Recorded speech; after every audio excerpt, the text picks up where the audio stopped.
देखिए sir,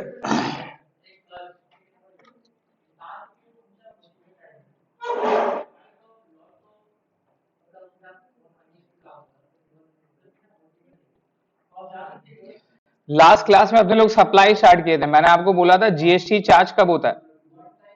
GST charge होता है on supply of goods and services पे, राइट, नॉट सेल पे, supply of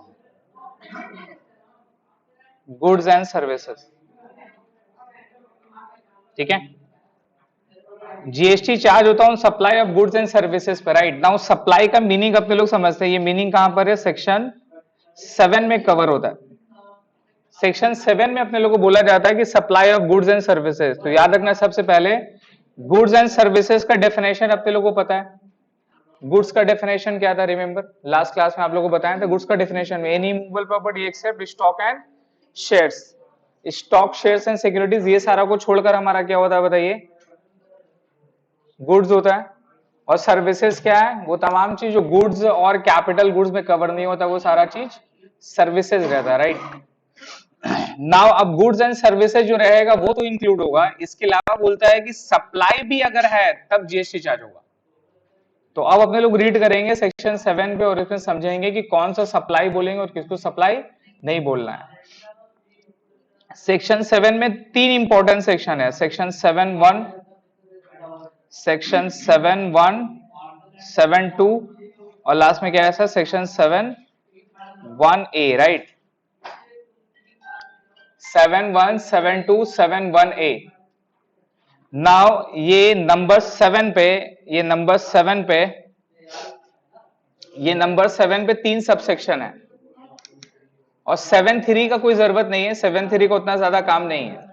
now sir 7(1)(a) पे, 7(1)(a) पे हमारा कितना टाइप है बताइए? 7(1)(a), 7(1)(a, फिर सेक्शन है सेक्शन 7(1)(b) और लास्ट वाला सेक्शन होगा 7(1)(c), ठीक है। सेक्शन 7(1) में लिखा है कि कौन कौन सा सप्लाई है, किसको अपने लोग सप्लाई बोलेंगे। 7(2) में है कौन कौन सा सप्लाई अपने लोग नहीं बोलेंगे, किसको किसको सप्लाई नहीं बोलेंगे। 7(2) में बेसिकली एग्जेम्पशंस के बारे में बोला है, किसके बारे में? एग्जेम्पशंस के बारे में, कौन कौन सा हमारा सप्लाई नहीं होगा, ठीक है। और 7(1) में बोला गया कौन कौन सा सप्लाई है। तो ये तीनों सेक्शन में अपने लोग रीड करेंगे किस किस ट्रांजेक्शन को अपने लोग सप्लाई बोलेंगे। सप्लाई है तो जीएसटी है, सप्लाई नहीं तो जीएसटी नहीं है, याद रखिएगा। 7(2) में जो भी डिटेल दिया रहेगा मतलब वो सारा जीएसटी में कवर नहीं होता है। 7(1)(a) बेसिकली ये पावर बताता है कि कौन सा state of supply of goods and कौन सा सप्लाई ऑफ सर्विसेज है। कभी कभी ऐसे होता है ना जहां पर गुड्स एंड सर्विसेज दोनों रहता है, गुड्स भी रहती है और सर्विसेज भी रहती है। एग्जांपल, मैं जो आपको सर्विस दे रहा हूं इसके अगेंस्ट आप जो मुझे फीस दे रहे हैं, अगर वो मेरा जीएसटी का टैक्सेबल लिमिट क्रॉस हो जाएगा तो मुझे भी आप लोग से जीएसटी कलेक्ट करना होगा, समझ गए? बिकॉज ये भी सप्लाई ऑफ सर्विसेज है, क्या है। लेकिन मैं आपको मैट भी प्रोवाइड कर रहा हूं, उसमें मैट भी इंक्लूडेड है, तो इसमें क्या है सर? गुड्स भी इंक्लूड हो गया। तो अब इस चीज को सप्लाई ऑफ गुड्स बोलेंगे या सप्लाई ऑफ सर्विसेज बोलेंगे, वो बात कहां पे बताएगा? वो बात बताएगा 7(1)(a), ठीक है। हाँ, अगर सप्लाई ऑफ गुड्स है तो ठीक है भाई, आप गुड्स में कवर होगा, तो वहां लिमिट कितना था? 40 लाख। सप्लाई ऑफ सर्विसेज के लिए लिमिट कितना है? 20 लाख है। तो गुड्स एंड सर्विसेज दोनों रहेगा तो फिर उसको क्या बोलेंगे? सर्विस बोलेंगे या गुड्स बोलेंगे? तो ये बेसिकली टर्नओवर बताने के लिए सर। तो वो बात 7(1)(a) में आपको क्लियर हो जाएगा, वेदर इस चीज को सप्लाई ऑफ गुड्स बोलेंगे, सप्लाई ऑफ सर्विसेज बोलेंगे।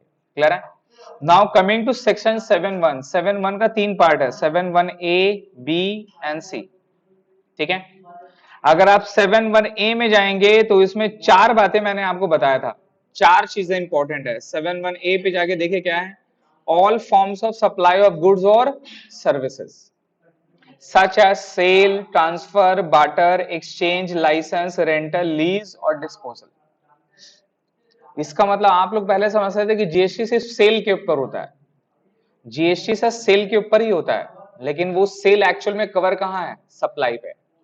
जीएसटी सिर्फ सेल पे नहीं लगता, जीएसटी सेल पे लगता है, ये सही बात है, सिर्फ सेल पे नहीं लगता। अगर आपने लोग रेंट में दिए, किसमें दिए? रेंट में, तो वो तो सेल नहीं है, लेकिन जीएसटी उसमें भी लगेगा।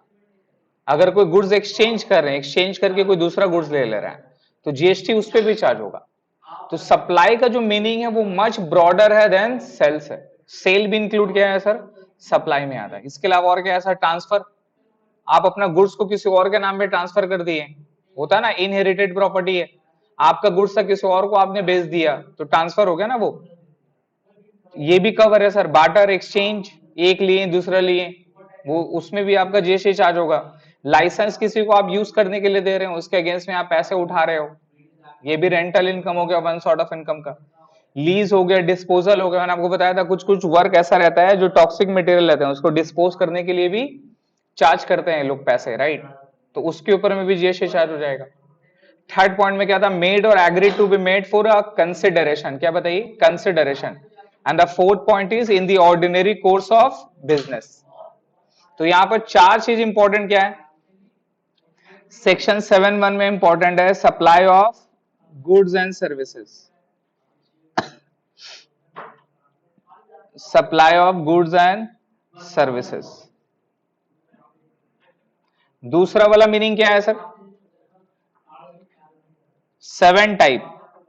7 टाइप का मतलब क्या आ गया इसमें? Sales, exchange, barter, licence, rental, deposit. Clear है? और एक था ट्रांसफर। कितना है? 2, 4, 6 और 8 है सर। 8 टाइप्स पे, 8 टाइप्स ऑफ हमारा जो वर्डिंग है, जिसमें सेल भी इंक्लूड है। क्या क्या बताइए? Sale, transfer, exchange, barter, rental, lease, disposal. और एक और हो गया ना, और क्या बच गया? एक्सचेंज, बार्टर हो गया, नहीं 8 है। ठीक है, ये 8 टाइप्स हो गया। प्लस इसके साथ क्या रहेगा? कंसिडरेशन। प्लस क्या रहेगा सर? कंसिडरेशन। तो याद रखिएगा, अगर कोई भी आप सेल करते हैं, सप्लाई करते हैं, अगर कंसिडरेशन नहीं है तो सप्लाई नहीं है, सप्लाई नहीं है तो जीएसटी भी नहीं है। तो इसीलिए अगर आप किसी को फ्री का सर्विस दिए, क्या दिए? सर्विस आपने फ्री ऑफ कॉस्ट दे दिया, कोई कंसिडरेशन नहीं लिया, तो उसमें जीएसटी अट्रैक्ट नहीं होगा। और प्लस किस पर्पस के लिए होना चाहिए sir? Ordinary course of business. Ordinary course of business. अगर किसी भी ट्रांजेक्शन में ये 4 चीज अगर कवर है तो उसको सप्लाई बोलेंगे सर, उसको सप्लाई बोलेंगे। और वो सप्लाई किस सेक्शन में कवर होगा? वो सप्लाई कवर होगा 7(1)(a) पे। ठीक है, अब ये 4 पॉइंट को अब हर एक चीज में ऐड करके सोचो। अगर मैं सेल करता हूं, क्या करता हूं? किसी से मैं सामान खरीद रहा हूं, अगला मेरे को सामान बेच रहा है, तो मेरे लिए सेल है ना? मैं बेच रहा हूं, अगला मेरे से परचेस कर रहा है, मेरे लिए सेल है, उसके लिए क्या हो गया? परचेज हो गया। तो ये मेरा ट्रांजेक्शन सेल में कवर हो गया। और ये क्या? इधर या तो मैं गुड्स बेच रहा हूं या तो सर्विसेज बेच रहा हूं। अगर मैं शेयर से स्टॉक बेचूंगा तो कवर नहीं होगा। मैं मान लीजिए एक नॉर्मल रॉ मटेरियल बेच रहा हूं उसको, तो ये मेरा गुड्स में कवर है, तो पहला डेफिनेशन हो गया। दूसरा, ये मैंने सेल किया तो ये मेरा सेल में कवर हो गया। अब ये गुड्स के अगेंस्ट में मैं अगले से पैसे लूंगा ना, तो मेरा कंसिडरेशन भी कवर हो गया। अब फोर्थ मैटर है, ये मेरा बिजनेस पर्पस है या नहीं है? अगर ये मेरा बिजनेस पर्पस है नहीं, अगर बिजनेस पर्पस है तो भाई साहब इसको सप्लाई बोलेंगे, जीएसटी चार्ज होगा। एक होता है ना सर, घर पे आपका सामान पड़ा हुआ रहता है, सेकेंड हैंड मशीन या सेकेंड हैंड सामान वगैरह हो गया, मोबाइल वगैरह हो गया, सारा हो गया, आप उसको बेचना चाहते हैं, ओएलएक्स में आप बेचते हो। कहां बेचते हो?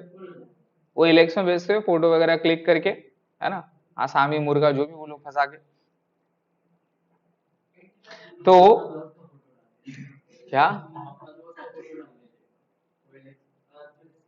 पसंद करने के लिए? किस लिए? मतलब फोटो उसे किस लिए डाला? उसका मतलब फेक अकाउंट क्रिएट किया उसको बेचने के लिए।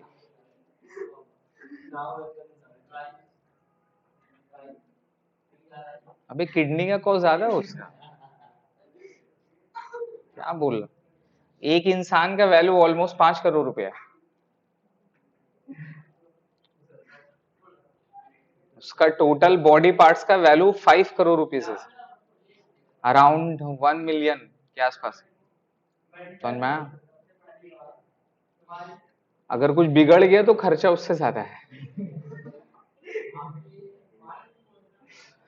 देखिए सर, तो आप लोग जो आपके पास एक फोन है, आप उसको OLX में बेचना चाहते हो, तो सबसे पहला बात वो मेरा गुड्स में कवर होगा फोन।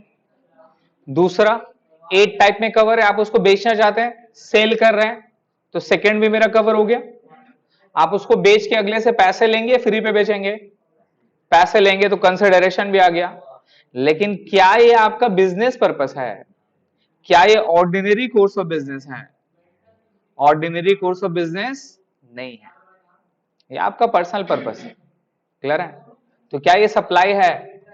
तो क्या GST लगेगा? क्लियर है? तो कोई भी आपसे पूछेगा किस ट्रांजेक्शन में GST चार्ज होगा नहीं होगा, तो ये चार चीजें, चार पैरामीटर आप उसका चेक करोगे। आप उसे पूछोगे क्या बेच रहे हो, वो बोलेगा ये बेच रहे हैं, गुड्स का डेफिनेशन में डालोगे, सर्विस का डेफिनेशन में डालोगे, कवर हो गया। क्लियर है? फिर उसके बाद आपसे पूछना है आप ये गुड्स को क्या कर रहे हैं, बेच रहे हैं या क्या कर रहे हैं, बोलेगा रेंट में दे रहे हैं, बेचेंगे। फिर आप 8 टाइप्स का डेफिनेशन में कवर करोगे, हाँ ये भी कवर हो गया, परफेक्ट है। आप इसको फ्री में दे रहे हो या इसके अगेंस्ट में पैसे लोगे, बेटा बोलेगा नहीं, ऑब्वियसली पैसे लेंगे, तो कंसिडरेशन आएगा ही। फिर आप उसे पूछना है कि आपका बिजनेस पर्पस क्या है, आपका बिजनेस किस चीज का है। अब ये चीज वो छुपा सकता है, तो क्या करना है, उसका ट्रेड लाइसेंस चेक करना है, उसका ट्रेड लाइसेंस चेक करना है। ट्रेड लाइसेंस में उसका किस बिजनेस का लिखा हुआ है। आप GST में जाओगे ना, तो एक HSN कोड बोलकर होता है, क्या होता है, HSN कोड। जितना भी गुड्स है ना, ये जितने भी गुड्स वगैरह सर्विसेज क्लासिफाई है ना, ये सारा HSN कोड पे क्लासिफाई किया गया। HSN code basically harmonic structure number होता है, जो हर एक गुड्स के अगेंस्ट में एक HSN कोड नंबर मेंशन किया हुआ है। ठीक है? तो आप उसका GST नंबर लेके पोर्टल में मारोगे ना, तो उसका HSN कोड आ जाएगा। एग्जाम्पल के तौर पे,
देखिए ये इसका GST नंबर है। ये यहाँ पे आपको GST का पोर्टल में जाना है। ये GST का पोर्टल ही मेन पोर्टल है, राइट? जितना भी रिटर्न वगैरह फाइल होता है सब यहीं पर होता है। देख लीजिए क्या लिखा हुआ है, services.gst.gov.in, राइट? यही इसका मेन साइट है सर। ये इसका मेन साइट है। जितने भी GST का अपने लोग काम करेंगे नहीं करेंगे, जो भी कंप्लायंस है, जो भी नोटिस वगैरह, सब इसी के अंदर पे ही आएगा। आपको क्या करना है सर, यहाँ पे जाके अगर आपको सर्च करना है टैक्स पेयर कि वेदर उसका GST नंबर जेन्युइन है या नहीं है, वो किस चीज का बिजनेस करता है नहीं करता है, समझ में आ रहा है? ये आपको पूरा पता करना है। उसका एड्रेस क्या है, क्या प्लेस ऑफ बिजनेस दिखाया नहीं दिखाया है, ये तमाम चीज आप पता कर सकते हो यहाँ पर सर्च टैक्स पेयर। यहाँ पर जाओगे, search by GST ID, search by pan, ये सारे के नाम पे, तो GST नंबर हमें मिलता है। और ये GST नंबर में मैंने आपको बताया था पैन कैसे निकालते हैं। ये GST नंबर है सर, तो उसका पैन क्या होगा, ये GST नंबर है तो उसका पैन क्या, GST क्या होता है, पैन बेस रहता है ना सर। GST में टोटल कितने डिजिट होते हैं, टोटल कितने होते हैं, 15 होते हैं ना सर। 15 में से पहला जो 2 डिजिट है ये क्या है, स्टेट का कोड है। और नेक्स्ट 10 डिजिट वो क्या है एक्चुअल में, पैन है। 1 2 3 4 5 6 7 8 9 10, तो ये एक्चुअल में क्या है, उसका पैन है सर। क्लियर है? A555012, देखिए सर्च करेंगे तो सर ये नाम आ जाएगा। ये नाम है, मतलब लीगल नेम ऑफ बिजनेस का मतलब हो गया उसका पैन कार्ड। क्या हो गया? Pan card. मतलब ये जो बंदा है अपना पैन, अपना खुद का नाम पे, खुद का पैन पे बिजनेस कर रहा है, तो ये सोल प्रोप्राइटरशिप बिजनेस हो जाएगा। कौन सा हो जाएगा? तो सोल प्रोप्राइटर में लोग अपने पैन से बिजनेस कर सकते हैं, गवर्नमेंट उसके लिए कंप्लायंस काफी इजी रखता है। इसका ट्रेड नेम ये वाली है, राइट? तो ये ट्रेड नेम का मतलब ट्रेड लाइसेंस इसका चेक करना होगा, ट्रेड लाइसेंस में ये वाला नाम मेंशन होना चाहिए। इसका जीएसटी देखिए यहां से लिया हुआ है, राइट? रेगुलर स्कीम का मतलब क्या होता है? रेगुलर में मैंने आपको बताया था, देखिए स्कीम क्या है, टैक्स पे रेगुलर या तो कंपोजिट। अगर कंपोजिट रहेगा तो यहाँ कंपोजिट लिखा रहेगा, रेगुलर रहेगा तो रेगुलर लिखा रहेगा। कंपोजिट में क्वार्टरली रिटर्न फाइल करना होता है, बताया थे आपको, है ना? जिसमें अगर गुड्स रहता है तो केवल आपको 1% देना है, और सर्विसेज रहेगा तो सर्विसेज में तो कंपोजिट आएगी नहीं, जिसका टर्नओवर 1.5 करोड़ से रहती है। देखिए ये उसका प्रिंसिपल प्लेस ऑफ बिजनेस है, तो ट्रेड लाइसेंस में उसका ये होना चाहिए, पी टैक्स वगैरह होना चाहिए। ये हो गया उसका बिजनेस का डिटेल, राइट? ये देखिए ये जीएसटी का रेंज है उसका, ये जीएसटी का रेंज है सर, कोलकाता नॉर्थ डिवीजन बड़ा बाजार रेंज 3। और उसका एक्चुअल में चार्ज कहाँ है? ये चार्ज होगा बिलियाघाटा। चार्ज कहाँ पे? बेलियाघाटा जो ऑफिस है यहाँ पे हमारा सियालदा के पास में, वहां पे उसका चार्ज होगा। तो कुछ भी जीएसटी रिलेटेड आएगा, प्रॉब्लम वगैरह होगा, कहाँ जाना आपको? बेलियाघाटा ऑफिस में जाना है, वहां जाके ऑफिसर आपके एलोकेटर रहते हैं, वो ऑफिसर से जाके मिलना है, काम आपका हो जाएगा। अब ये देखिए नेचर ऑफ बिजनेस में ये इसका है, रिटेल है, ऑफिशियल है, वर्क्स कॉन्ट्रैक्टर है, wholesale, supplier of service. Now main जो हमें चेक करना है वो चेक करना है यहाँ पे, ये ही एचएसएन नंबर होता है सर। तो जब भी आप जीएसटी रजिस्ट्रेशन करते हो ना, मिनिमम या मैक्सिमम आप पकड़ लो कि 5, मिनिमम 5 टाइप का एचएसएन आपको वहां पे मेंशन करना है। ये एचएसएन क्या है? क्या बिजनेस आप कर रहे होगे, आप जो जीएसटी ले रहे हैं किस बिजनेस के लिए आप जीएसटी ले रहे हैं, राइट? वो बिजनेस के लिए गुड्स को डिफाइन करना होगा कि भाई साहब हम कंस्ट्रक्शन में काम कर रहे हैं, साहब हम रियल एस्टेट में काम कर रहे हैं, साहब मेरा ये चीज का बिजनेस है, ये ट्रेडिंग का बिजनेस है, ये बिजनेस है, राइट? तो वो जो गुड्स है ना उसका क्लासिफिकेशन ये एचएसएन वाइज होता है। तो ये मिनिमम 5 एचएसएन आपको मेंशन करना है। तो क्या क्या देखो डाला है, aluminium structure, parts of structure, for example roofing framework. इसका एक्चुअल में शीशा का जो काम होता है ना, जैसे आपका पीछे में जो आपका विंडो रहता है एल्यूमिनियम का, राइट? उसका उस चीज का काम है। तो उसी के हिसाब से अपना नेचर और बिजनेस के हिसाब से इसको जीएसटी का क्लासिफिकेशन करना पड़ता है। क्लियर है? ये हो गया। तो ये बंदा जेन्युइन है नहीं कि समझ में आएगा, और इसका ऑर्डिनरी कोर्स ऑफ बिजनेस है या नहीं। अब ये बंदा रियल एस्टेट का बिजनेस नहीं कर सकता, ये इस जीएसटी पे रियल एस्टेट का बिजनेस पे जीएसटी नंबर चार्ज नहीं कर सकता। क्यों नहीं कर सकता? बिकॉज बिजनेस पर्पस इसने ये दिखाया। फिर नेक्स्ट पे जाएंगे तो नेक्स्ट में यहाँ पर फाइलिंग भी उसको बता देगा कि उसने कब तक का रिटर्न फाइल किया है, नहीं किया है, ये आपको बताएगा। देखो ये लिखा हुआ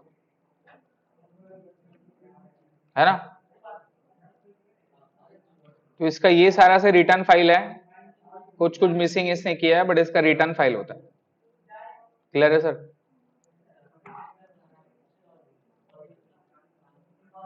समझ में आया? तो सेक्शन 7(1) क्लियर हो गया।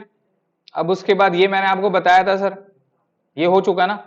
एक्स लिमिटेड ने वाई लिमिटेड को बेचा, एस लिमिटेड में वाई लिमिटेड को services the for a consideration, S limited ने वाई लिमिटेड को गुड्स दिया, बदले में सर्विस ली, ये भी आ जाएगा।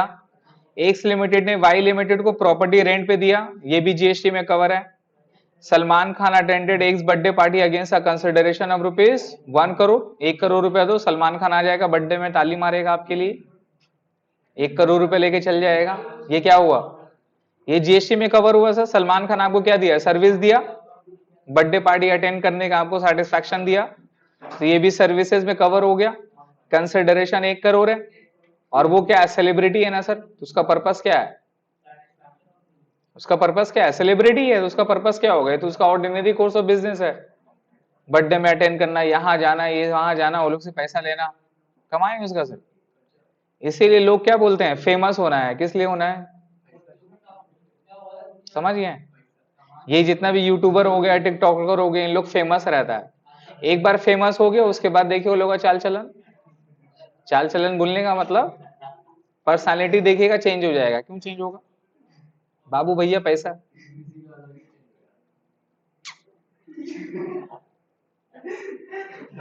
तुम आदमी खराब है भाई।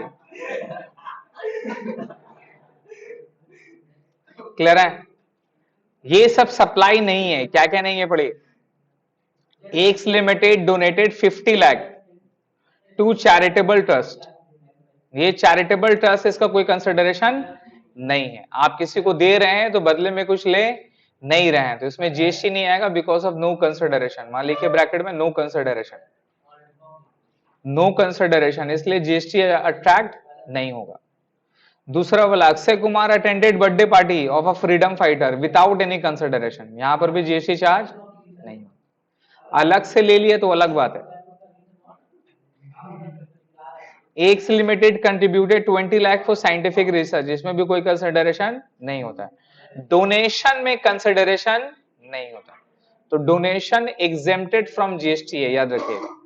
डोनेशन क्या है सर? एग्जेम्प्टेड फ्रॉम जीएसटी है, डोनेशन में जीएसटी चार्ज नहीं होगा। भाई उसको प्रूफ करना पड़ेगा ना।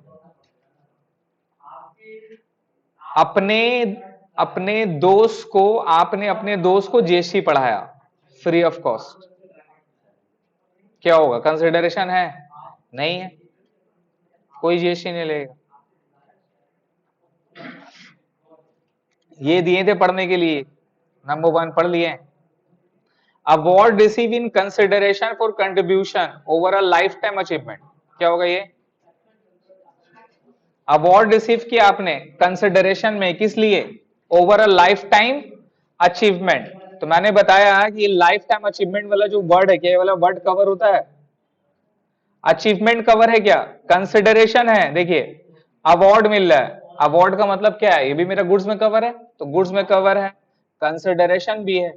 लेकिन क्या ये मेरा जो 8 वर्ड है, 8 वर्ड में कवर होता है क्या? 8 वर्ड में कवर होता है क्या? ये 8 वर्ड में कवर नहीं होता, तो उसमें जीएसटी चार्ज होगा। क्लियर है? आपको वर्डिंग कैसे लिखनी है देख लीजिए, ऐसा एग्जाम में आएगा, आपको लिखना कैसा है? No, life time achievement award is not a supply, this is not a supply because there is no consideration. ठीक है, नो कंसिडरेशन। सेकेंड में, donation gives a free charities receive by charitable organisation, क्या होगा ये? इसमें भी कोई taxable supply नहीं है बिकॉज कोई कंसिडरेशन इसमें नहीं है। थर्ड में, research grant is given with counter obligation. Counter obligation देखिए यहां पर एक वर्ड बोला, counter obligation on the researcher to provide IPR right. कौन सा right? IPR rights on the outcome of research और activity undertaken with the help of such grant. अब ये चीज होता है सर, बड़ी बड़ी कंपनी क्या करती है ना, साइंटिस्ट लोग को हायर करती है, हायर करके इनको पूरी इक्विपमेंट प्रोवाइड करती है, पूरी फैसिलिटी प्रोवाइड करती है, मतलब उनको इन शॉर्ट में रख लेती है, समझ गए? गोद ले लेती है, और ये बोलती है कि अगर इससे जो आउटकम आएगा, जो रिजल्ट आएगा, अगर ये सक्सेसफुल हो जाता है तो वो जो राइट है, उसका रिजल्ट का जो राइट है, मेन इसको आईपीआर राइट बोलते हैं, वो कंपनी के नाम पे होगा। तो यहां पे बताइए, अगर वो डोनेट करता है साइंटिफिक रिसर्च में तो फिर जीएसटी नहीं लगता, लेकिन यहां क्या है? कंसिडरेशन, उसका आईपीआर राइट है, तो कंपनी क्या करती है? रिसर्च करवाती है।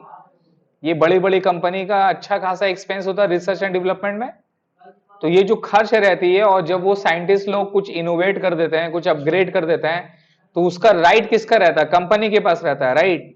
तो यहां पे जो सर्विसेज साइंटिस्ट लोग प्रोवाइड करते हैं वो क्या है? कंसिडरेशन इंक्लूड है, बिकॉज यहां उन लोग को फैसिलिटी मिल रहा है, पैसा मिल रहा है, और उसके अगेंस्ट में क्या देना है? उन लोग को कुछ सामान बना के उन लोग को आईपीआर राइट देना है, तो ये जीएसटी में आएगा sir. It is taxable supply and liable to GST.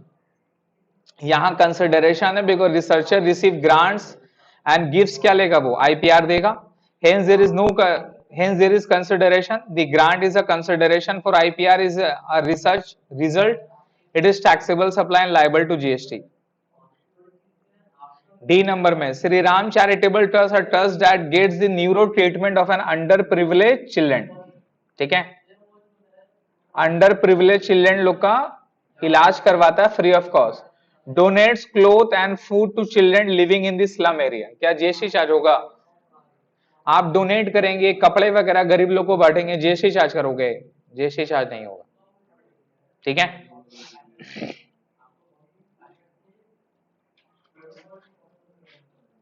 अच्छा, हमारा एनजीओ की तरफ से अपने लोग हर साल ना ब्लैंकेट डिस्ट्रीब्यूशन वगैरह करते हैं।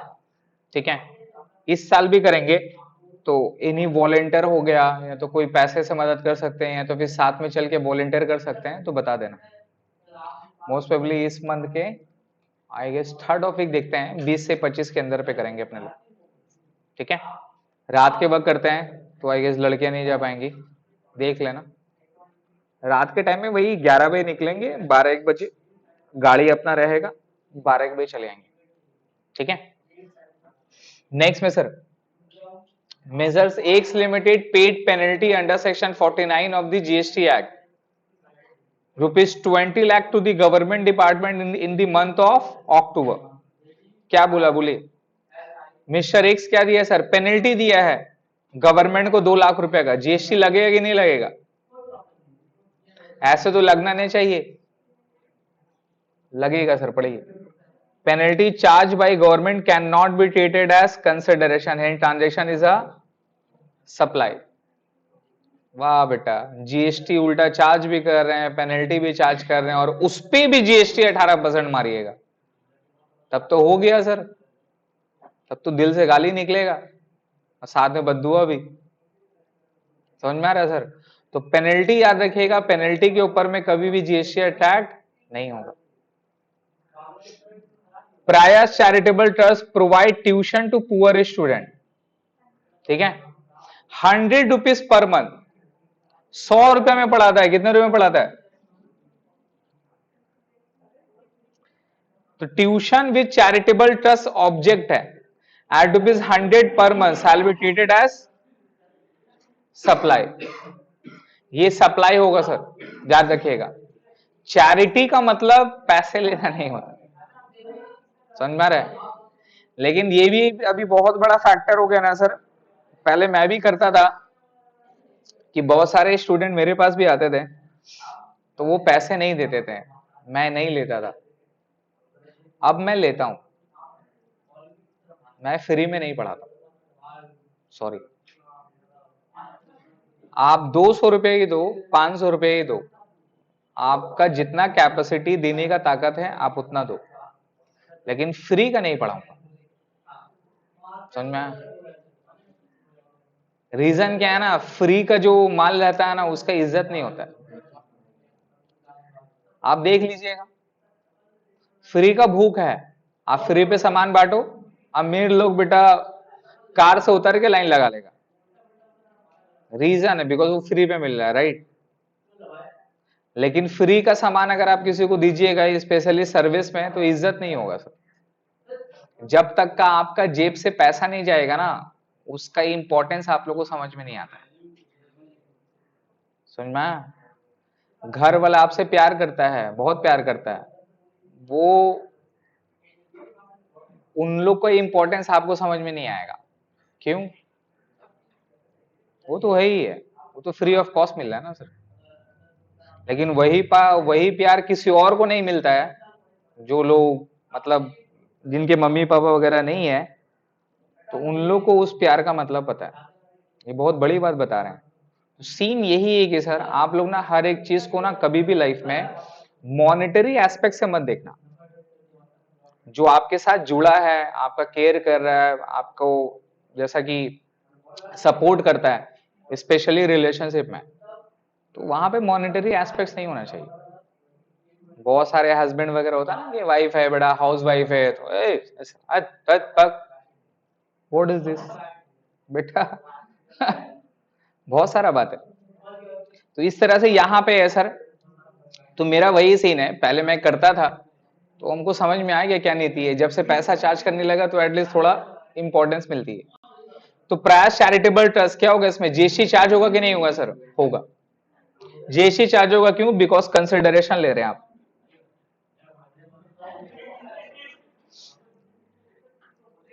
नेक्स्ट में sir, X paid tuition fees in advance 9,000, but due to unavoidable circumstances, neither attended a single class nor claim refund. बड़ा आदमी, बड़ा student. Is it a supply? ये मेरा सप्लाई होगा कि नहीं होगा? ये से सप्लाई है. आपने पैसा दिया, अगला ने टैक्स चार्ज किया, आप गए नहीं गए उससे कोई मतलब नहीं है. क्लियर है? तो सेक्शन 7(1)(a) हमारा कवर होता है सर. कुछ पूछना है इसमें, किसी को डाउट है तो बोलिए. आगे बढ़े. 7(1)(b) पे सर, 7(1)(b) पे पढ़िए क्या लिखा हुआ है. Importation of service. क्या वर्ड लिखा है?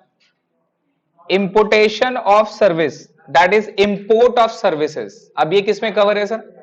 Import of services for a consideration whether or not in the course of furtherance of business. अब ये यहां पे 7(1)(b) में किसको चार्ज किया है? तो 7(1)(b) में आपका यहां पे जो टैक्सेबिलिटी कर रहा है, सप्लाई बोल रहा है, ये बोल रहा है पहला वर्ड इंपोर्ट ऑफ सर्विसेज. क्या बताइए? गुड्स नहीं, इंपोर्ट ऑफ सर्विसेज. ठीक है? तो पहला बात यहां पर गुड्स या सर्विस है? सर्विस है. क्या है सर? सर्विस है. और 8 टाइप का जगह पे यहां पर वर्ड क्या है सर? इंपोर्ट. फैन ऑन कर लीजिए बाबू. फैन मत ऑन करिए, एसी थोड़ा देर के लिए ऑन कर लीजिए प्लीज. एसी ऑन कर लीजिए थोड़ा देर के लिए, फिर बंद कर दीजिएगा. सर 8 टाइप का जगह पे यहां पर वर्ड क्या है? इंपोर्ट है. क्या वर्ड है? इंपोर्ट है. प्लस क्या रहेगा? कंसिडरेशन रहेगा. क्या रहेगा? और लास्ट में बताइए, ordinary course of business importance या नहीं है? नहीं है. तो ये भी सप्लाई कवर होगा अंडर सेक्शन किस में बताइए? 7(1)(b) पे. ये भी सप्लाई कवर होगा 7(1)(b) पे. अब ये क्या कर दिया सर? ये चीज मेरे को समझाइए. देखिए पॉइंट यहां पे समझिएगा. अगर इंपोर्ट करते हैं, क्या करते हैं सर? अगर इंपोर्ट करते हैं या एक्सपोर्ट करते हैं,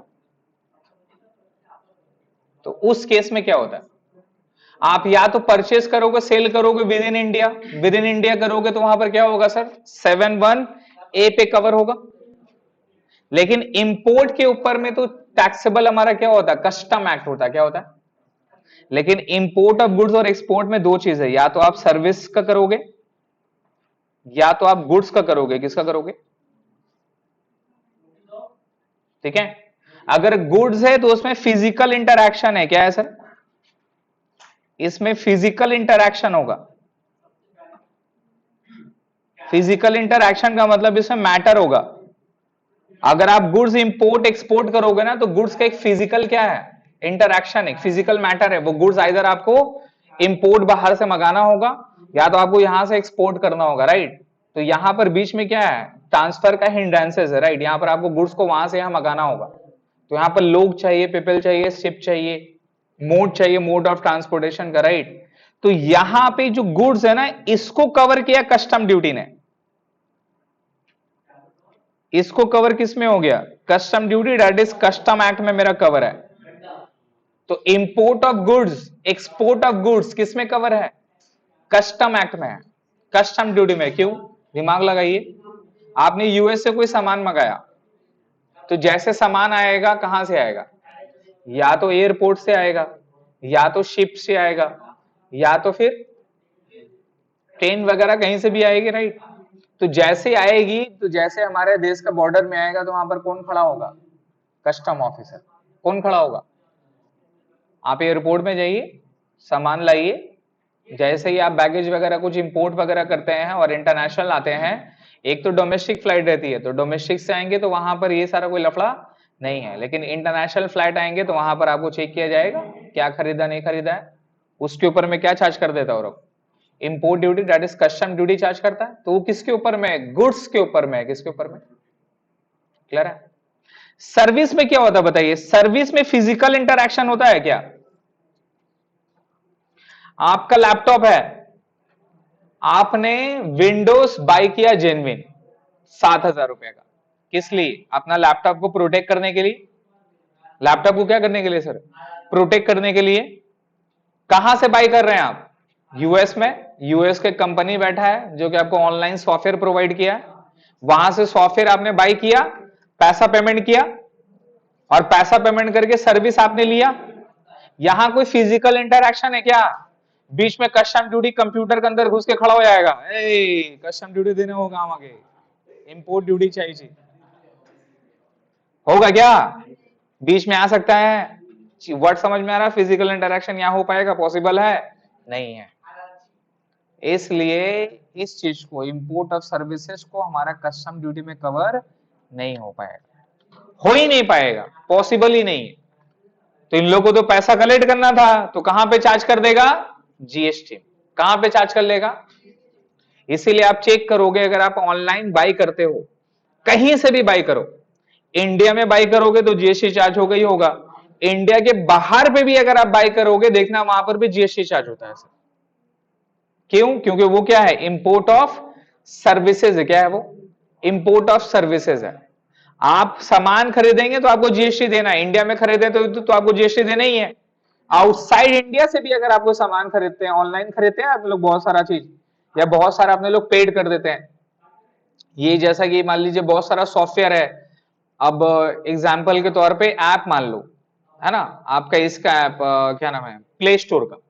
प्ले स्टोर में कोई गेम है, 10 रुपए से 100 रुपया 150 रुपया का गेम आता है, राइट? तो आपको गेम पसंद आता है, तो आप क्या करते हैं, वो गेम को बाय कर लेते हैं। वो गेम को डेवलप करने वाला तो यूएस में बैठा है, तो आप जो पेमेंट जो कर रहे हैं, आप ऑनलाइन से यूपीआई से जो पेमेंट करेंगे, वो पेमेंट किसको कर रहे हैं आप?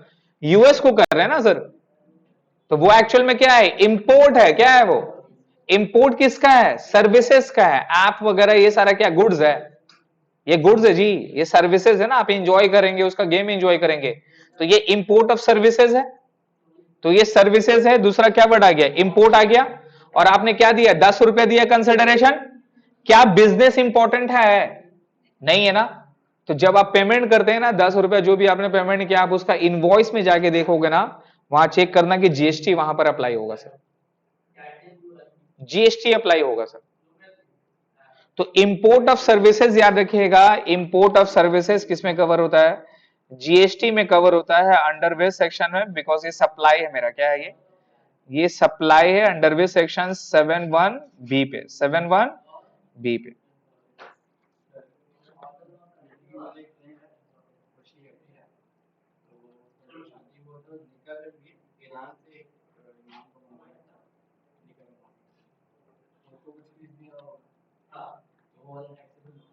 वो डिपेंड करता है कि ईरान और हमारे कंट्री का क्या है। हम लोग तो टैक्सेबल चार्ज करेंगे, जीएसटी में भी जाएगा।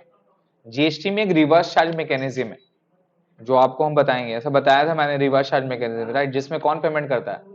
रिसिपिएंट पेमेंट करता है। ऑब्वियसली सर्विसेज वो आपको दे रहा है, तो वो सप्लायर है, आप क्या है? इमाम को बुलाए हैं बेटा पढ़ने के लिए, राइट? तो इमाम पढ़ के चला गया, आपने उसको पैसा दिया, तो यहाँ सप्लायर ऑफ कौन है? सप्लायर ऑफ सर्विसेज इमाम है। आपका शादी करवाया तो आप क्या है? रेसिपिएंट है। उसका तो जीएसटी नहीं है। क्या वो जीएसटी का R1 फाइल कर पाएगा? तो रिटर्न कौन फाइल करेगा? आप फाइल करेंगे। तो ये जो ट्रांजेक्शन है ये रिवर्स चार्ज मैकेनिज्म में कवर होगा, और जितना आपने पैसा दिया है जीएसटी आपको पे करना होगा, फिर आपको आईटीसी मिलेगा। क्लियर है? तो इंपोर्ट ऑफ सर्विसेज याद रखिएगा सर, पढ़िए। इंपोर्ट ऑफ सर्विसेज, तो नंबर 1 पे क्या है सर? सर्विसेज। नंबर 2 में क्या है सर? इंपोर्ट। नंबर 2 पे क्या है सर? इंपोर्ट। नंबर 3 में क्या है sir? Consideration. Ordinary course of business, क्या ये जरूरी है? ये जरूरी है क्या? ये जरूरी नहीं है। क्यों भाई? सर्विस में आप बता नहीं पाएंगे ना बिजनेस पर्पस के लिए है या पर्सनल पर्पस के लिए है, इसको प्रूफ करना गवर्नमेंट के लिए it is next to impossible. समझ में आया? एक वर्ड से हो सकता है कि पेमेंट किसने किया, अगर पेमेंट बिजनेस के अकाउंट से हुई है तो ऑब्वियसली बिजनेस पर्पस है, लेकिन लोग क्या करते हैं कि अपना पर्सनल अकाउंट से पेमेंट कर देते हैं। दो वो मेरा बिजनेस का ट्रांजेक्शन है, पेमेंट कहां से हो जाता है? पर्सनल हो जाता है। अपना बुक्स में कैपिटल अकाउंट क्रिएट कर देंगे, कैपिटल क्रिएट कर देंगे, लेकिन जीएसटी से बेटा पैसे बचा लेंगे। ऐसा नहीं होगा सर, वो भी टैक्सेबल होगा। वहां पर वर्ड समझिए क्या है यहाँ पे, all import of services for a consideration shall be constitute supply whether it is for personal or official use. Two essential elements 7(1)(b) import of services and consideration. ठीक है, एग्जाम्पल पढ़ लीजिए, यदि कोई चाइल्ड वीडियो गेम किसी foreign website से purchase करे तो क्या है ये,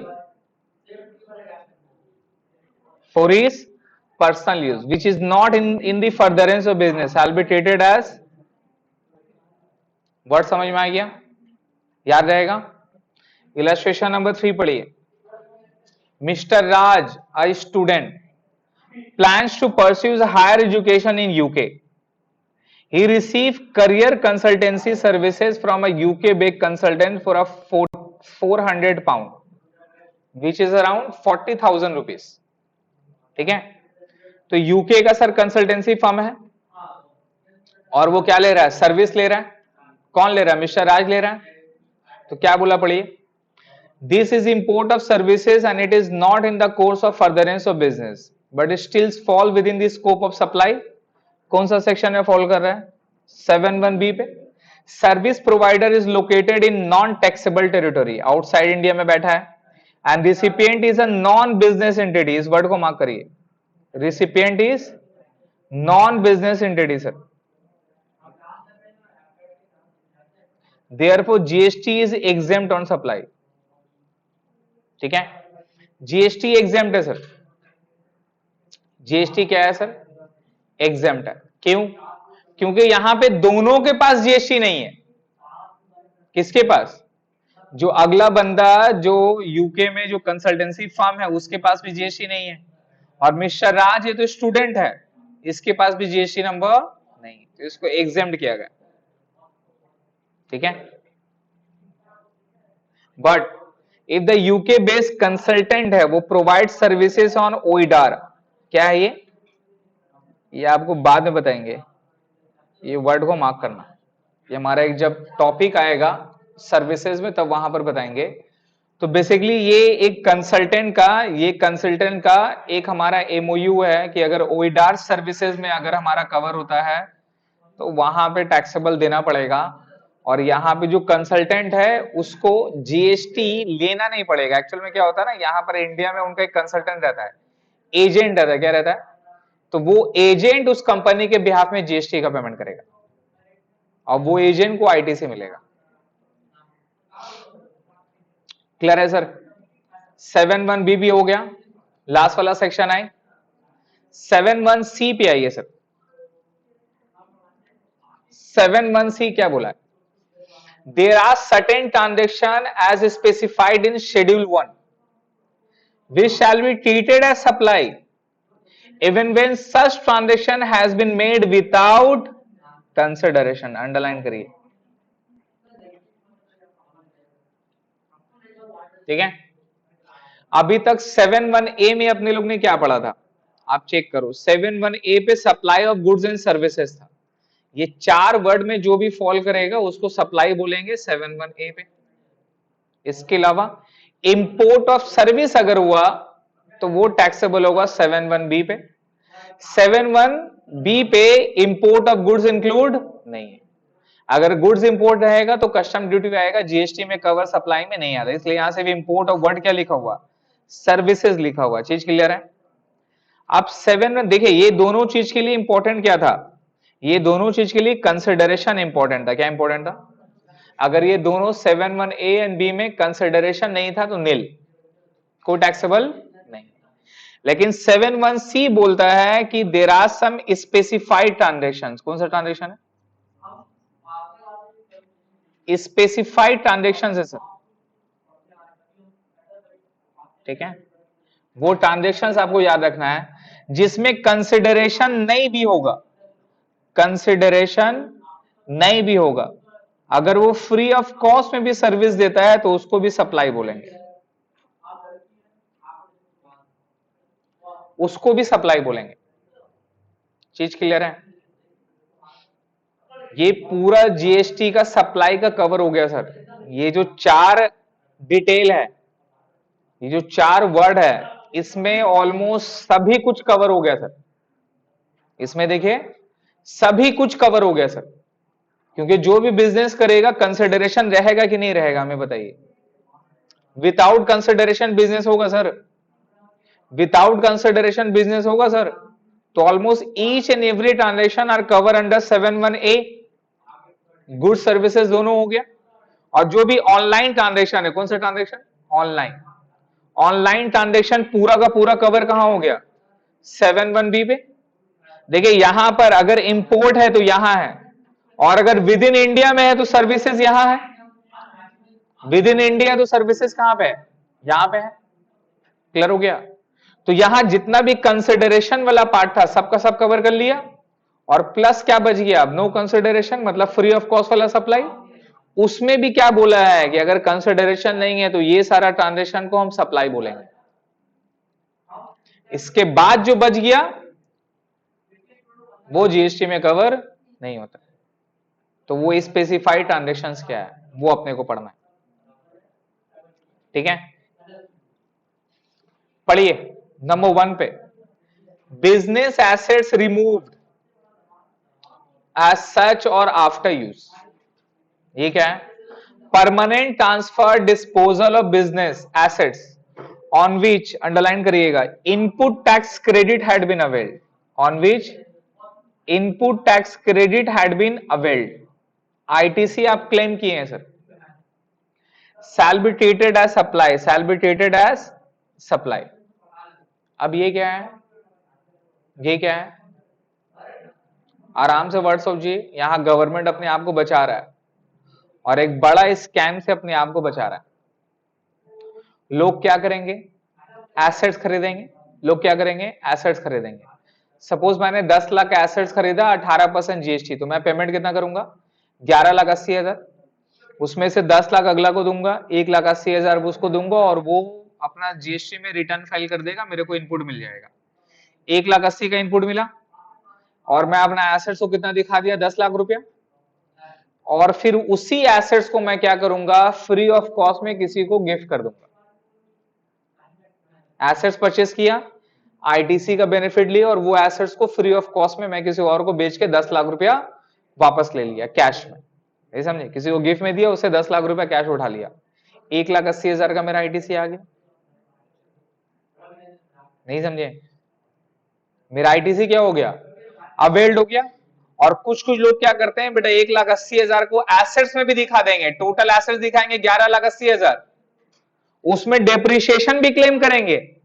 मतलब 1,80,000 के ऊपर में डेप्रिसिएशन भी क्लेम कर रहा है, और 1,80,000 का आईटीसी भी अवेल करेगा। दोनों बेनिफिट, दोनों मजा।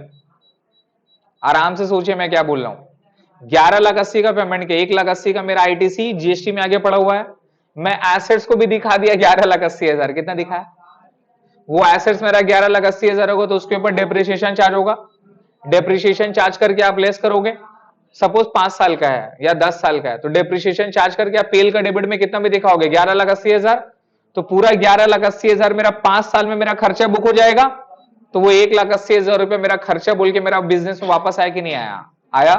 प्लस 1,80,000 का मैं क्या करूंगा सर? जीएसटी में आईटीसी भी अवेल कर लूंगा।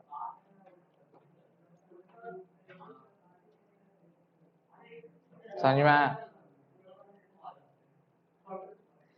पैसा याद रखिएगा, पैसा याद रखिएगा, क्लाइंट का बुक्स में है। कहां पे? अगर आपको पैसा कमाना है तो उसका बुक्स में जाना होगा, उसको समझना होगा, अंडरस्टैंडिंग क्लियर करना होगा। समझ में आया? चलिए वीडियो ऑफ करके बताते हैं एक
तो लोग बोलता है ना पैसा नहीं कमाते हैं sir, knowledge knowledge knowledge connection everything, यही चाहिए आप लोग को।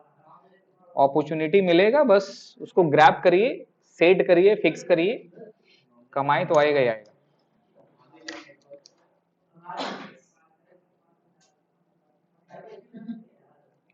क्लियर है सर? क्या नहीं भाई, मेरे को ये सारा चीज कनेक्शन वगैरह सेट करने में ऑलमोस्ट 2 से 3 साल लगी है। No, it will take time ना, चैनलाइज करते हैं, इसको अलग लेवल में लेके जाना है। पढ़िए, permanent transfer disposal of business assets on which input tax credit has been availed. तो यही बात है सर, अगर आप एसेट्स खरीदे हैं, उसका आईटीसी अवेल्ड किए हैं और आप उसको फ्री में बेच दिए हैं, क्या बेच दिए हैं? फ्री में बेच दिए हैं, तो उसमें जीएसटी चार्ज होगा। नहीं समझे? आप 10 लाख का एसेट्स खरीद के आईटीसी एंजॉय कर दिए हैं और उसको बेच दिए, बोले भैया फ्री में दे दिया, तो जीएसटी नहीं है, नो कंसिडरेशन, नो जीएसटी। तो आपने 1,80,000 का क्या कर लिया? बेनिफिट एंजॉय करके बैठ गया ना सर। समझ में आ रहा है? प्लस डेप्रिसिएशन का भी बेनिफिट आपने लिया। तो भैया अगर आईटीसी अवेल्ड किए हैं कोई भी एसेट्स में, उसको ट्रांसफर करिए, डिस्पोज करिए, जीएसटी चार्ज होगा। क्लियर है? तो पहला पॉइंट हमारा ये आ गया, permanent transfer, there must be a business assets. कौन सा एसेट्स? जिसमें आईटीसी क्या किए हैं सर? आप अवेल किए थे अर्लियर, अब उस एसेट्स को आप बेच दिए। क्या कर लिए सर? बेच दिए। ठीक है? बिजनेस में जो भी गुड्स या कैपिटल गुड्स जिसपे पहले आईटीसी ले चुके हैं आप, अभी वो गुड्स या कैपिटल गुड्स बेच के फायदा बताते हैं, then it shall be treated as supply. Example, business के एसेट्स जिसमें पहली आईटीसी ले चुकी है, यदि हमने किसी नाथालय को, मतलब किसी संस्था को डोनेट कर दिया, तो उनका एसेट्स का डोनेशन भी सप्लाई माना जाएगा। एसेट्स में आईटीसी लिए हैं, फ्री ऑफ कॉस्ट में दे, जिसमें दे सप्लाई माना जाएगा। एग्जाम्पल पढ़िए इसका, A N company manufactured of good donated old computer to charitable school. ठीक है? ओल्ड कंप्यूटर होता है ना कि कंपनी के पास में पुरानी कंप्यूटर थी, उसको बेचना था, तो उसने क्या कर दिया सर? ओल्ड कंप्यूटर को स्कूल वगैरह में, कोई चैरिटेबल स्कूल वगैरह में डोनेट कर दिया।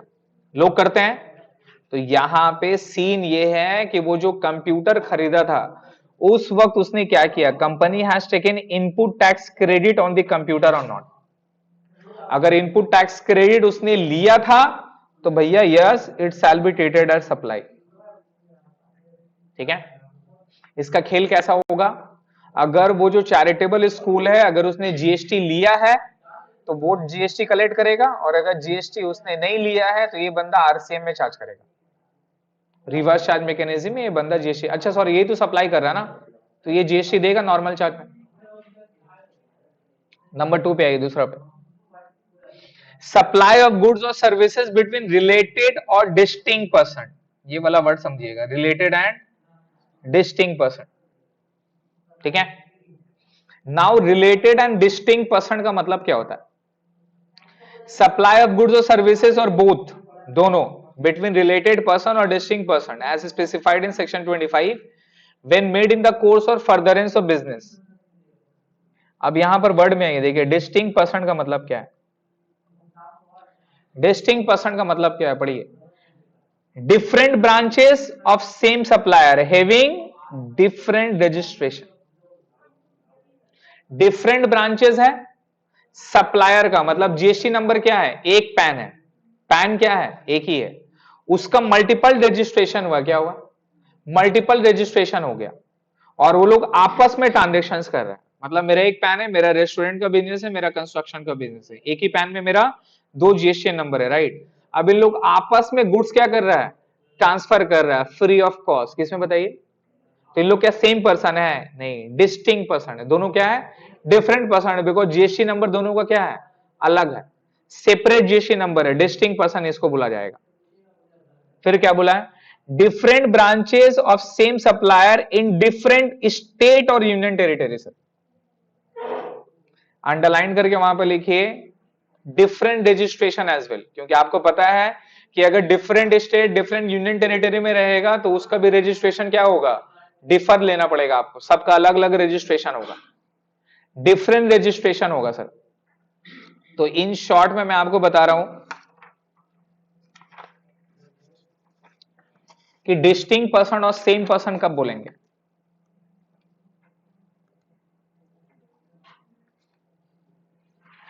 डिस्टिंक्ट पर्सन और सेम पर्सन कब बोलेंगे? मान लीजिए कि मैं हूं एसी ऑफ कोलकाता, मेरा एक पैन है सर, ठीक है, इसी पैन पे मेरा डिफरेंट बिजनेस है। क्या है सर? डिफरेंट बिजनेस है। डिफरेंट समझ रहे हैं? मेरा एक रेस्टोरेंट है जिसका क्या है सर, एक जीएसटी नंबर है। मेरा एक रियल एस्टेट का बिजनेस है, नहीं रेस्टोरेंट नहीं है सर। मेरा फर्म है जिसका डिफरेंट रजिस्ट्रेशन है। एक रियल एस्टेट का मेरा सर इन्वेस्टमेंट है जिसका जीएसटी नंबर है। मेरा एक अंडा का बिजनेस है सर, श्योर बता रहा हूं, अंडा का बिजनेस है सर मेरा, जो कि अब थोड़ा बहुत प्रॉफिट दे रहा है। गर्मी में बहुत लॉस खाया मैंने। क्या? ठंडा में सेल ज्यादा होता है। मेरा घर वाला चढ़ाता मेरे को, अंडा सही नहीं आ रहा था।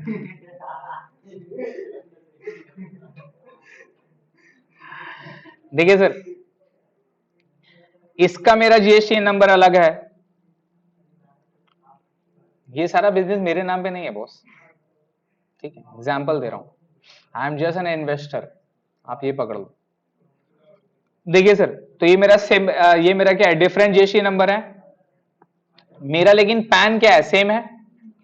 और ये डिफरेंट बिजनेसेस हुआ, क्या हुआ सर? डिफरेंट बिजनेस हुआ। सबका जीएसटी नंबर क्या है? डिफर है। सबका जीएसटी नंबर क्या है? डिफर है, अलग है। तो ये आपस में अगर ट्रांजेक्शन करेंगे फ्री ऑफ कॉस्ट, नहीं समझे? मेरा अंडा का बिजनेस है बॉस, मान लो मेरा ये रेस्टोरेंट की बिजनेस है, मान लो मेरा रेस्टोरेंट है, तो अंडर रेस्टोरेंट में तो लगेगा ना। मैं अंडा यहां पे ट्रांसफर कर दिया फ्री ऑफ कॉस्ट। ऐसे नहीं करेंगे, दिमाग खराब है, दोनों अलग अलग है। ये बेटा किसी और के साथ ही, किसी और के साथ, ऐसे थोड़ी ना होगा। तो ये मैं अंडा का बिजनेस, यहां पे अंडा मैंने यहां पे ट्रांसफर फ्री ऑफ कॉस्ट कर दिया, तो कंसिडरेशन नहीं है, फ्री ऑफ कॉस्ट है। 7(1) ए में कवर नहीं होगा, 7(1) बी में भी कवर नहीं होगा, बिकॉज कंसिडरेशन नहीं है। 7(1) सी में होगा, क्योंकि ये दोनों का जीएसटी नंबर क्या है? डिफरेंट। दोनों का जीएसटी नंबर क्या है सर? डिफरेंट है। चीज समझ में आ रहा है? तो अगर डिफरेंट जीएसटी नंबर रहेगा, लेकिन ये मेरा सेम ही है, सेम पैन पे, राइट, तो एक्चुअल में सेम पर्सन है, लेकिन इसको क्या बोलेंगे? डिस्टिंक्ट पर्सन बोलेंगे। क्या बोलेंगे? एक ही पैन का जीएसटी है, एक्चुअल में सब सेम होना चाहिए। सेम मेरा ग्रुप है ना, सेम मेरा ग्रुप कंपनी है, लेकिन सेम जीएसटी नंबर डिफरेंट है ना, तो इसको डिस्टिंक्ट पर्सन बोलेंगे। क्लियर हो गया? दूसरा में सर, दूसरा क्या है सर?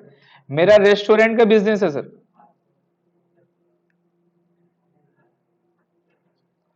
और ये रेस्टोरेंट का बिजनेस का नाम है सर जायका। क्या? नहीं, सोच रहा हूं एक रेस्टोरेंट केस में। मैं दिल्ली में गया था ना, ये ओल्ड दिल्ली में जाके जामा मस्जिद के पास में एक ये गली है, खाने की गली है भाई, पराठा और चिकन, बाप रे बाप, 2 दिन तो वहीं कहीं खाए, जो उड़ाया मैंने, मजा आ गया। मतलब लिटरली बता रहा ना, वो खाने का ऐसा जगह था, और दिल्ली काफी अच्छा जगह है, मतलब दिल आ गया। कैलकाटा से बहुत फास्ट है, बहुत फास्ट है, बहुत फास्ट। वहां पे काम करना और यहाँ पे ये सारा बहुत मजा आएगा। यहाँ स्लो है सर, लोग पैसा नहीं देते हैं, काम का भी वैसा अपॉर्चुनिटी वैसा नहीं है। वहाँ अपॉर्चुनिटी है सर, एवरीथिंग। छोटा से छोटा बिजनेस बोलिए, बड़ा से बड़ा बिजनेस बोलिए, सब ग्रो है। और वहाँ के लोग खाने वगैरह में काफी बहुत बहुत खाते हैं, अच्छा खासा। ओल्ड दिल्ली में तो सर घूम रहे थे, मेरे को ऐसा था ना कि ये ओल्ड दिल्ली, अगर कोई गया दिल्ली क्या, ये जामा मस्जिद के पास से ना, वहां से स्टार्ट होता है, ओल्ड दिल्ली स्टार्ट होता है। वहां से ऑटो नहीं जाती, एक रिक्शा वाला मिला मेरे को, 70 साल का होगा, समझ रहे हैं? 70 साल का भैया, हम बैठ गए, हम सोचे साला चला पाएगा नहीं चला पाएगा। मेरा दोस्त लोग ओल्ड दिल्ली में था, होटल में एंजॉय कर रहा था, बोला चलो भाई साहब, पीछे बैठा लिया। अब भाई जो चलाया है वो, अरे बाप, इतना छोटा ऐसा गली था, वहीं पर आ भी रहा है, वहां से जा भी रहा है, बाइक भी लगा हुआ है, औरत आदमी लोग भी चल रहा है, और इसमें ये चचा टान रहा है एकदम स्पीड में। अलग लेवल, हम तो लगा कहाँ आ गए हम। डर भी लग रहा है, समझ रहे हैं, चश्मा ग्लासेस वगैरह उठा के सब उतार के अंदर पे रख लिए भाई साहब, कहीं नहीं जल जाए। स्पीड में चला रहा है, इतना बता रहे, ये पेन होगा ना, इतना का गैप होगा, एक जगह आ रहा है एक जगह जा रहा है, इतना का गैप होगा। अब लग रहा है कि अब किसी को ठोक देगा, ठोक भी दिया, ठोक भी दिया वो। एक स्कूटी था वहां पे लगा हुआ था, उसको पूरा स्क्रैच मारते हुए गया। स्कूटी वाला नहीं था, कोई प्रॉब्लम नहीं, चला गया। एक जन बेटा बाइक ऐसे करके खड़ा हुआ था ना, तो सही से काटा है, लेकिन स्टैंड नहीं होता उसका, ये हाथ का ये गियर का, उसको ऐसा करके मोड़ा है, वो मुड़ गया, गिर गया। एक आगे ऐसा करके चला रहा है, एक औरत आ रही थी, उसको ऐसा धक्का मारा, बेचारे गिर गई, और गाली दे रही है वो, और आसपास का आदमी भी बोल रहा है, और ये चाचा का कोई रिएक्शन ही नहीं है, कोई रिएक्शन नहीं, वो पीछे भी मुड़ के नहीं देखा। आपने लोग ऐसा होता है ना कि भाई अगर लग गया गाड़ी वगैरह में, तो होता है कि पीछे मुड़ के थोड़ा देख लिया, या रुक गया डर से। अरे भाई अलग कॉन्फिडेंट, उड़ा दिया उसको, बेचारी गिर गई, वो रो रही है, चिल्ला रही है, अरे अलग मगन में अगर चला रहा है। आने वाला एक तो ऑटो था, रास्ता थोड़ा छोटा था, बड़ा घुसा दिया। वो ऑटो वाला बोला, कहाँ हो चाचा, दिखाई नहीं दे रहा तुमको, कहाँ घुसा दी। कुछ नहीं बोला, वो एकदम चुप। ये गाली दे रहे, इसको अनसन बोल रहा है, ये चुप, ऐसे ऐसे ऐसे ऐसे कर रहा है। अरे बाप रे बाप भाई, वो अलग एक्सपीरियंस है, मतलब ऐसा एक्सपीरियंस ना पैसे देके भी नहीं मिलता। मजा आया मेरे को, बहुत मजा आया। उसको याद रखा ना, वो मेरे 70 रुपये मांगा, बोले चाचा 100 रुपये लीजिए आप, 70 रुपये आपका, 30 रुपये मजा का। हो गया, क्लियर है सर। अब मान लीजिए कि ये मेरा रेस्टोरेंट का बिजनेस है, सेम पैन है, अब इसका मल्टीपल लोकेशन होगा। अब एक मेरा बिजनेस कोलकाता में है, कहां पे सर, कोलकाता में मेरा बिजनेस 1 है, बिजनेस 2 है, और एक बिजनेस 3 है।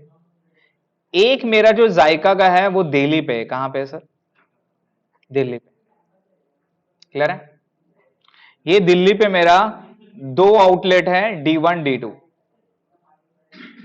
मेरा 5 रेस्टोरेंट है सर। कोलकाता में 3 ब्रांच है, दिल्ली पे 2 ब्रांच। आप सीन समझिएगा, सेम पैन पे है, लेकिन ये तीनों का जीएसटी नंबर मुझे देखना है। अब सिंस कोलकाता पे है तो मैं मल्टीपल जीएसटी लूंगा क्या, मैं सबका सेम जीएसटी नंबर पे काम कर रहा हूं। और दिल्ली पे भी ये मेरा दोनों आउटलेट है, दोनों का जीएसटी नंबर क्या है सर, सेम है, क्लियर है।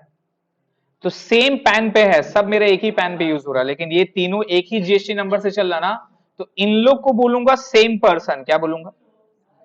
अगर ये लोग आपस में फ्री में ट्रांजेक्शन कर दे, किसमें ट्रांसफर कर दे, यहां स्टॉक कम है, मैं बोलूंगा भैया ब्रांच 2 ब्रांच स्टॉक में स्टॉक ट्रांसफर कर दो।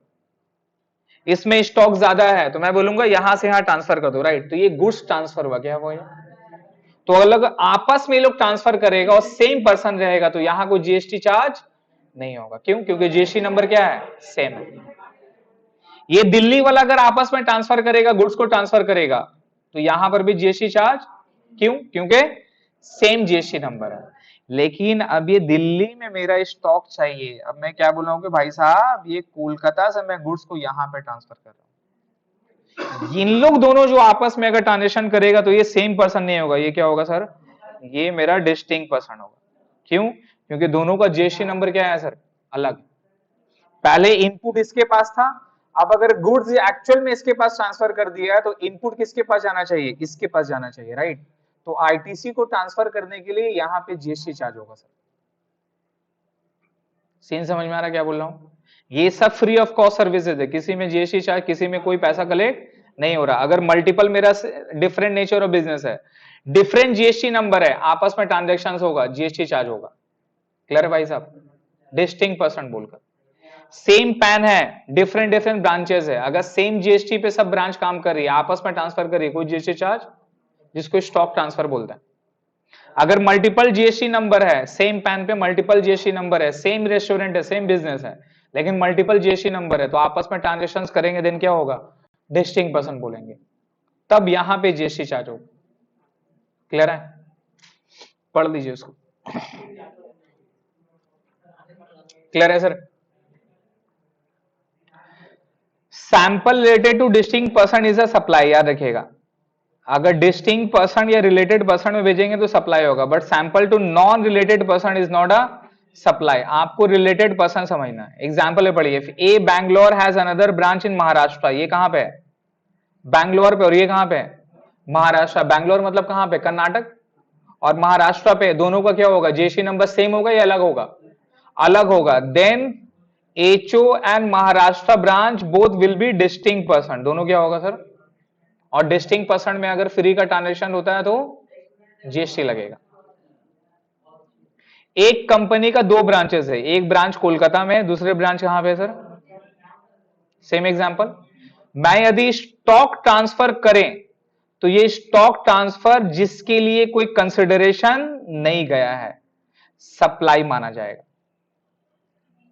सेम एग्जांपल दिए, याद रहेगा। थर्ड में आइए सर, पढ़िए, gift between employer and employee. आपका मालिक, आपका एम्प्लॉयर आपको गिफ्ट दिया, क्या दिया, गिफ्ट। वो गिफ्ट अगर 50,000 से कम है तो सप्लाई नहीं है, सप्लाई। 50,000 से ज्यादा है एक साल में तो सप्लाई है। चीज समझ में आ रहा है सर? क्लियर है सर? अगर आपका एम्प्लॉयर आपको 50,000 से ज्यादा का गिफ्ट देता है तो भैया बात कुछ और है, फिर वो एम्प्लॉयर नहीं बनने मांग रहे। समझ जाइए, समझिए। आपका बॉस है सर, आपको गिफ्ट दे रहा है 50,000 से ज्यादा का गिफ्ट, क्यों देगा भाई, पहले दिमाग में सोचिए, कहा चल रहा दिमाग में उसका, तो वो सप्लाई माना नहीं जाएगा। गवर्नमेंट भी समझता है इस बात को, एम्प्लॉयर है बेटा, 50 का नीचे देगा, उससे ऊपर क्या देगा। क्लियर है? तो 50 के नीचे रहेगा नॉट अ सप्लाई, उसके ऊपर में रहेगा सप्लाई माना जाएगा।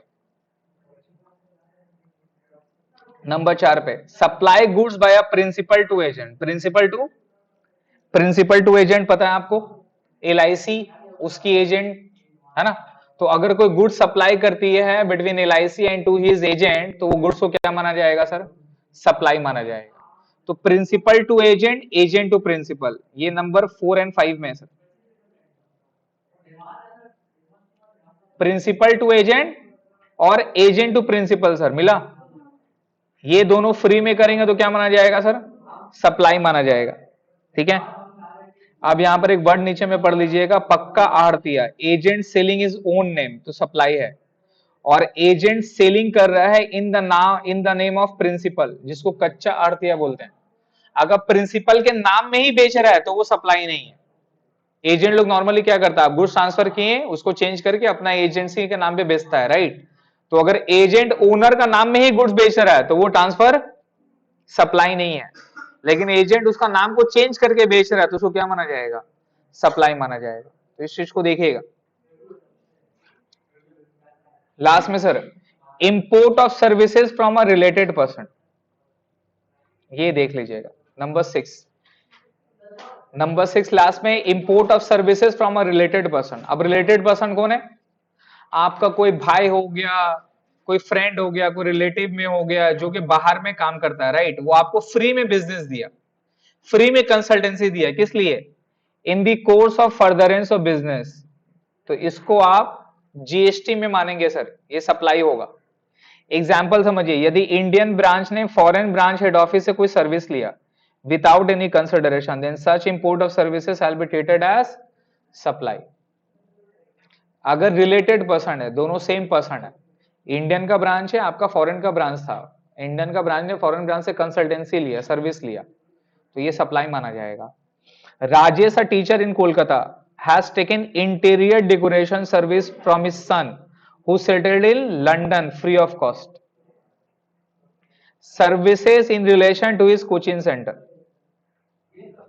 समझिए इस चीज को, Rajesh teacher Kolkata interior decoration service लिया है, जो कि कहां पे, लंदन में, फ्री ऑफ कॉस्ट में बेटा उसको दिया है। और सर्विसेज क्या, उसका बिजनेस पर्पस के लिए, राइट। क्या बोला है, there is import of services from related person, बाप बेटा है तो रिलेटेड पर्सन है, for furtherance of business, right, therefore it shall be treated as even when there is no consideration. तो टोटल स्पेसिफाइड ट्रांजेक्शन में कितना ट्रांजेक्शन है? 6। कितना ट्रांजेक्शन है सर? 6 ट्रांजेक्शन है जिसको आपको समझना है, जिसको अपने लोग सप्लाई बोलेंगे। कितना ट्रांजेक्शन है सर?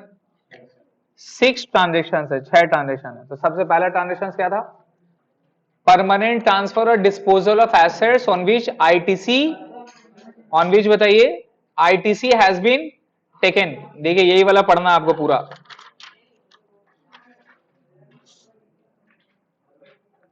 यही मेन आपको पढ़ना है। 7.1 में क्या था? स्टेट्स था, सारे तरह के ट्रांसफर। 7.1 स्टेट सारे तरह के transfer, sale, barter, renting, lease of goods and services, supply है यदि वो अगेंस्ट अ कंसिडरेशन है और किस पर्पस के लिए है? फर्दरेंस ऑफ बिजनेस है, राइट। क्लियर है? तो सेक्शन 1 में क्या था सर? गुड्स एंड सर्विसेज दोनों था। यहां पे लिखेंगे गुड्स एंड सर्विसेज, क्या लिखेंगे? 7.1 पे लिखिए गुड्स एंड सर्विसेज। अगर गुड्स एंड सर्विसेज अपने लोग सेल किए, एक्सचेंज किए, लीज में दिए, कंसिडरेशन ले रहे हैं बिजनेस पर्पस के लिए, तो 7.1 पे जाएगा। 7.1 क्या बोलता है सर? इंपोर्ट ऑफ सर्विसेज, जिसमें कंसिडरेशन भी हो तो वो सप्लाई है। इसमें फर्दरेंस ऑफ बिजनेस इंपॉर्टेंट नहीं है। और लास्ट वाला सेक्शन क्या था? स्टेट्स, ये 6 ट्रांजेक्शन जिसमें कंसिडरेशन नहीं भी हो तब भी वो सप्लाई माना जाएगा। 6 ट्रांजेक्शन कंसिडरेशन नहीं भी होगा, सप्लाई माना जाएगा। उसका क्या क्या बताइए? कोई एसेट जिसपे पहले आईटीसी लिया गया है बट नाउ आप डिस्पोज कर देंगे। प्रिंसिपल पक्का आहर्तिया, कौन सा आहर्तिया? पक्का आहर्तिया एजेंट को कोई गुड्स सेल किए भेजे हैं अपने लोग। एजेंट प्रिंसिपल को कोई गुड्स परचेस करके भेजा है, कुछ गुड्स सामान खरीद करके भेजा है, तो ये आएगा। रिलेटेड पर्सन या डिस्टिंक्ट पर्सन में कोई गुड्स या सर्विसेज का ट्रांसफर हो for furtherance of business. Employer अपने एम्प्लॉय को साल में गिफ्ट दिया है, इंटायर गिफ्ट की वैल्यू पे जीएसटी लगेगा, बट लिखे वहां पर ग्रेटर देन 50,000, ग्रेटर देन ₹50,000। 50,000 से ज्यादा का गिफ्ट देगा तो जीएसटी चार्ज हो जाएगा।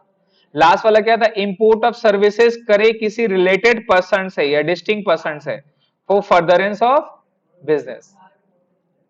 तो ये 6 ट्रांजेक्शन है जो कि 7.1 सी पे कवर है सर। क्लियर है? तो ये पूरा हमारा सेक्शन 7.1 कवर हो गया सर। 7.1 रिमेंबर क्या था? ये मेरा पूरा 7.1 कंप्लीट हो गया सर। तो ये तीनों पढ़ के जितना भी सप्लाई था वो मेरा कवर हो गया। अब 7.1.2 पे क्या है सर? Not a supply. 7.1.2 क्या है सर? Not a supply. तो नेक्स्ट क्लास में काइंडली 7.1.2 पढ़ कर रहिएगा। और वो 7.1.2 कहां पर है सर? शेड्यूल 3 पे। ये शेड्यूल 3 की सर्विसेज आपको पढ़नी है, बहुत सारी है। ये सारा सप्लाई नहीं है, ये आप लोगों को पढ़ के आना है। ठीक है?